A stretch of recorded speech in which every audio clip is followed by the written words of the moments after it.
பண்டிகை இன்று நாடு முழுவதும் வழக்கமான உற்சாகத்துடன் கொண்டாடப்படுகிறது. இதையொட்டி நள்ளிரவு முதல் கிறிஸ்துவ தேவாலயங்களில் சிறப்பு பிரார்த்தனைகள் நடைபெற்றன. இதில் ஏராளமான கிறிஸ்துவ மக்கள் பங்கேற்றுள்ளனர். தேவாலயங்கள் வண்ண மின் விளக்குகளால் அலங்கரிக்கப்பட்டுள்ளன. இயேசு கிறிஸ்துவின் பிறப்பை வரவேற்கும் விதமாக குடில்கள் அமைக்கப்பட்டுள்ளன. மக்கள் அனைவரும் ஒருவருக்கொருவர் கிறிஸ்துமஸ் வாழ்த்துக்களை தெரிவித்துக் கொள்வதுடன் இனிப்புகளை பரிமாறியும் மகிழ்ச்சியை வெளிப்படுத்தி வருகின்றனர்.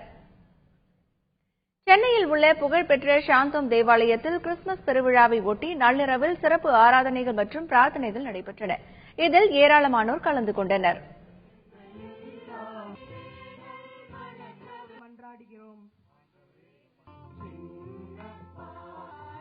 கிறிஸ்து பிறப்பு விழான்னு சொல்லுவாங்க தமிழ்ல. ஏசு கிறிஸ்துநாதர் பிறந்த நாள் கிறிஸ்துமஸ் விழாவை கொண்டாடுவோம். இந்த வருஷம் நம்மளுக்கு இந்த ஃப்ளட்ஸ் அதெல்லாம் இருந்ததுனால இந்த கிறிஸ்துமஸ் ஆஃப் மர்சி, அதாவது இரக்கத்தின் கிறிஸ்துமஸ் அப்படிங்கறது இன்னைக்கு கொண்டாடுறோம். கிறிஸ்துமஸ் நல்லபடியா எல்லாரும் செலிப்ரேட் பண்ணுவோம். இந்த ஃப்ளட் ரிலீஃப்க்கு அப்புறமா செலிப்ரேஷன் பண்றது ஒரு பெரிய விஷயம். பட் இனிமேட்டு ஃபர்தரா ஃப்ளட் ரிலீஃப்ல எப்படி யுனைட்டி காமிச்சோமோ அதே மாதிரி ஓல் வேர்ல்ட் இந்த யுனைட்டியா இருக்கணும். எல்லாருக்கும் கிறிஸ்துமஸ் நல்வாழ்த்துக்கள்.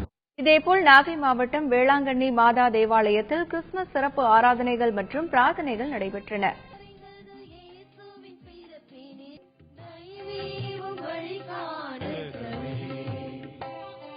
பலியில் இணைந்திடுவோம் பரிசுத்த ஆவியின்